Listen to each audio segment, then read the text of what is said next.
Jean-François Aquili. Bonsoir Francette Popinot. Bonsoir. Vous êtes co-secrétaire général et porte-parole du SNUIPP-FSU. Allez, on va faire simple, c'est le premier syndicat dans le primaire. Vous allez répondre à Jean-Michel Blanquer qui a fait sa rentrée scolaire, c'était sur France Info ce matin, et le ministre de l'Éducation, questionné sur la prime de 300 € annuels, a expliqué ceci. 30 € par mois, ça n'est certainement pas la panacée, je suis le premier à le dire. Simplement, c'est un signal qui est envoyé et qui s'ajoute à d'autres choses. Je rappelle qu'en cette rentrée, nous rajoutons 1 000 € annuels pour tous ceux qui travaillent en réseau d'éducation prioritaire renforcée. Ça concerne 50 000 personnes. Ça s'ajoute aux 1 000 € de l'année dernière. Donc, ça veut dire 2 000 € de plus par an depuis que ce gouvernement est là pour ces personnels-là. Donc, ça s'ajoute aux heures supplémentaires qui sont plus nombreuses, qui sont défiscalisées. Pour une personne, ça peut représenter par an un gain de 450 € pour une heure. Pour une heure annuelle, pour la défiscalisation. Donc tout ça n'est pas rien. Mais c'est encore insuffisant. Tout ça n'est pas rien, a-t-il dit. Qu'est-ce que vous lui répondez ? Bien sûr que ce n'est pas rien, mais simplement, là, l'annonce des 300 € bruts par an se décline différemment selon les enseignants. Par exemple, les jeunes enseignants pour lesquels il faudrait faire un effort pour rendre le métier attractif ne percevront rien. Celui qui percevra... Vous demandez plus, c'est ça ? On demande évidemment un salaire équivalent à nos collègues européens, par exemple. Donc là, on a de la marge. L'exemple allemand, c'est le double. Mais voilà, bon, ça, c'est l'exemple extrême, quand même. Non, nous sommes les derniers par rapport à 36 pays. Nous sommes vraiment en bas du tableau. Et par rapport à la moyenne des 11 pays les plus ressemblants à la France, nous sommes très en deçà aussi. Donc, il y a un vrai effort à porter sur les salaires. Et là, il y a surtout une petite entourloupe parce que ces 300 €, c'est ce qui restait à faire du protocole d'accord qui avait été signé sous le gouvernement précédent et qui a été retardé. Donc là, ce qu'on aurait dû avoir en janvier 2019, on l'aura en janvier 2020. Donc il n'y a pas de quoi non plus pavoiser. Mais quel serait le bon geste, selon vous, Francette Popinot ?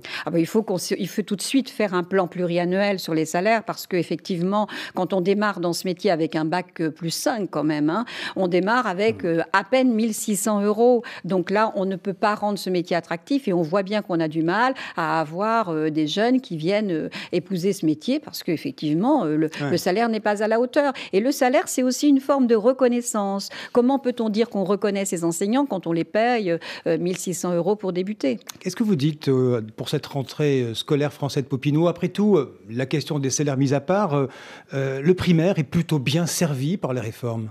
Écoutez, le primaire, il ne sait pas quoi penser de ces réformes, parce que qu'est-ce qu'il y a de nouveau aujourd'hui dans l'école ? Il y a la scolarisation obligatoire à 3 ans. C'est pas mal, ça, non ? C'est sans doute très bien de la rendre obligatoire, mais il faut savoir que jusqu'alors, nous avons pratiquement 98% des élèves de 3 ans qui sont scolarisés. C'est-à-dire que les parents font confiance à l'école et mettent spontanément leur enfant à l'école. Donc pour vous, c'est une fausse annonce, ça ? C'est une fausse annonce, parce qu'il reste 2% d'élèves qui ne sont pas scolarisés. Ça n'est pas rien. Et il faudrait effectivement faire des efforts pour que ces enfants-là soient scolarisés. Alors, qu'est-ce qu'il y a grâce à vos yeux ? Écoutez, en tout cas, le dédoublement des classes, les 24 élèves maximum dans les CP et CE1. Vous avez vu le sondage Odoxal, les Français massivement soutiennent ces réformes-là.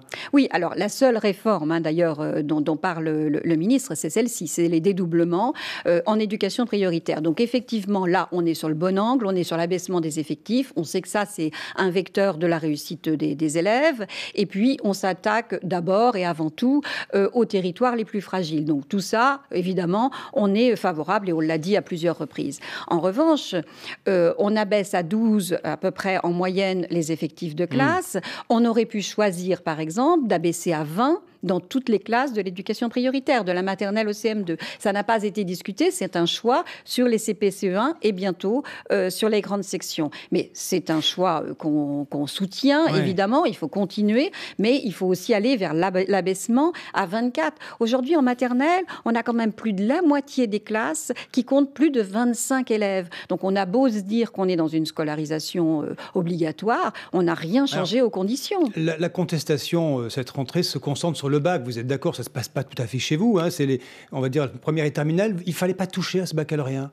Écoutez, c'est compliqué. Bon, mes collègues du second degré seraient mieux à même de répondre à cette question. Mais c'est vrai que la difficulté que nous avons en France, c'est que lorsqu'il y a des réformes qui sont mises en œuvre, et il en faut des réformes, il faut faire évoluer les systèmes, il faut éviter qu'elles soient pensées par le haut et qu'elles descendent comme ça de manière verticale et sans répondre aux besoins. Alors Jean-Michel Blanquer vous propose des aménagements possibles et il y a un comité de suivi rue de Grenelle. Vous y allez ou pas ? Oui, alors ça, évidemment, le comité de suivi, ça sera, évidemment, on sera très participatif. Nous sommes très demandeurs de participer aux concertations pour relier la rue de Grenelle avec le terrain. Ça, c'est fondamental.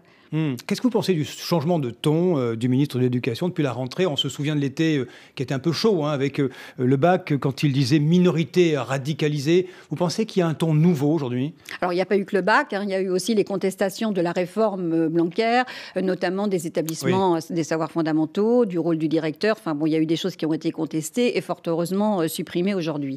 Donc, il y a eu une contestation des enseignants, mais pas que des enseignants. Il y a eu aussi des parents, il y a eu aussi des élus qui se sont opposés à cette réforme. Donc effectivement, le ministre a pris bonne note de cela. Il a remarqué en effet qu'il y avait une distance qui se créait entre les réalités que vivent aujourd'hui nos collègues, leur premier jour de rentrée, et effectivement le ministère. Donc il essaie de rétablir cela en faisant en sorte que les enseignants et les représentants soient désormais des acteurs du changement de l'école. Mais il ne faut pas qu'on en reste simplement à des bonnes intentions de rentrée scolaire. Mais qu'est-ce que vous souhaitez ? Vous souhaitez amender ces réformes, peut-être bouger la loi si nécessaire ? Oui, alors d'abord, on ne sait pas s'il y a besoin d'une loi. En tout cas, on a besoin de mesures fortes pour l'école. Il y a une urgence pour l'école, on l'a dit, sur les effectifs. Il y a une urgence sur la formation des enseignants. Il faut une formation solide des enseignants. On a trop tendance à penser que c'est un métier qui peut s'apprendre par mimétisme. On regarde faire le professeur des écoles et aussitôt on peut prendre la classe. C'est beaucoup plus compliqué que cela, une classe. C'est un métier riche, intéressant, mais pour lequel il faut être très bien préparé. On manque de formation continue, et puis vous l'avez dit aussi, on manque de salaires convenables. Oui, c'était les salaires qui étaient un des points centraux. Françoise Popinot, est-ce qu'il y aura des mobilisations des enseignants, des appels à manifester en cette rentrée ? Alors, il faut s'enlever de l'idée que nous sommes dans une posture. On ne va pas se rassembler pour se rassembler. Je crois que la balle est dans le camp du ministère. Il a entendu les sonnettes d'alarme de la rentrée, du printemps, pardon. Et donc, à cette rentrée, il change de ton. Il est vrai que, sur les 300 €, il ne faut pas vendre des choses qui n'existent pas. Et il faut qu'il reprenne, effectivement, la concertation. Et nous serons toujours là pour être à la table, pour discuter, pour dialoguer, pour apporter aussi, pour croiser le regard du ministre avec celui que vivent les enseignants tous les jours dans leur école. Et c'est eux qui portent le système à bout de bras, quand même. Merci en tous les cas, Françoise Popinot, d'avoir été l'invité du 18-50 France Info. Je rappelle, vous êtes co-secrétaire général et la porte-parole du SNU IPP. Merci. Merci.